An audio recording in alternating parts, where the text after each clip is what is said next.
রাখার জন্য আহ্বান করছি।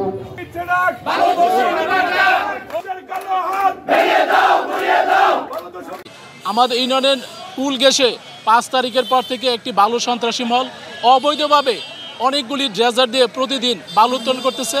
এতে আমাদের চরমুদা ইউনিয়নটি হুমকির সম্মুখীন পড়ছে। আপনারা জানেন আমাদের ইউনিয়নটি আগেও ভাঙ্গন কবলিত ছিল। আমরা এই মানববন্ধনের মাধ্যমে আপনাদের সহযোগিতা নিয়ে আমরা একটি বেড়িবাঁধ দিয়ে আমাদের চরমুদা ইউনিয়নটি রক্ষা করার উপায় হয়েছে।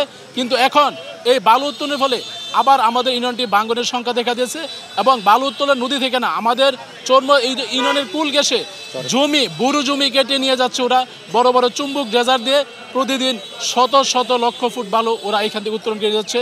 আমাদের ইউনিয়নবাসী আজকে অসহায় হয়ে গেছে, তাদের কৃষি জমি নষ্ট হয়ে যাচ্ছে, তারা আজকে আর্তনাদ করতেছে। প্রশাসনের কাছে দৃষ্টি আকর্ষণ করার জন্যই আজকে আমাদের এই মূলত মানববন্ধন। আমরা চাই আমাদের এই প্রশাসন এবং সকল যারা আছে আমাদের এই ইউনিয়নটিকে রক্ষা করবে, এই অবৈধ বালু উত্তোলন বন্ধ করবে এবং যে অবৈধ ড্রেজার আছে এগুলো যাতে জব্দ করে আমাদের ইউনিয়নবাসীকে বাঁচার সুযোগটুকু করে দেয়। এই ঈদে জামা জুতো অ্যাকসেসরিজের ডিসকাউন্ট।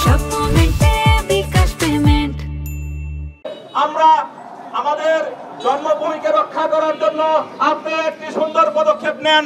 আপনার এই পদক্ষেপের মাধ্যমে এই 3 দিনের ভিতর যাতে আমাদের নদীতে একটি ড্রেজারও না থাকে, আমরা অব্যাহতভাবে আমাদের কর্মসূচি চালিয়ে যাব।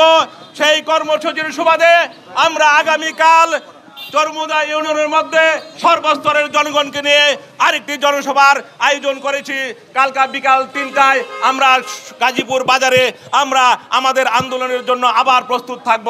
এইভাবে প্রতিদিন ধারাবাহিকভাবে আমাদের আন্দোলন চলবে যতদিন পর্যন্ত আমাদের এই বালু উত্তোলন বন্ধ না হয়। তাই আমি আমাদের সম্মানিত প্রশাসক মহোদয় এবং আমাদের রায়পুরা উপজেলার অ্যাসিল্যান্ড এবং টিহুনো মহোদয়ের কাছে বিনীতভাবে অনুরোধ করছি, আপনারা পারেন, আপনারা যদি ইচ্ছা করেন, আপনাদের সদিচ্ছায় আমাদের এই জন্মভূমি অবশ্যই ভালো হয়ে যাবে। বালুদস্যুদের কবল থেকে আমরা রক্ষা পাবো।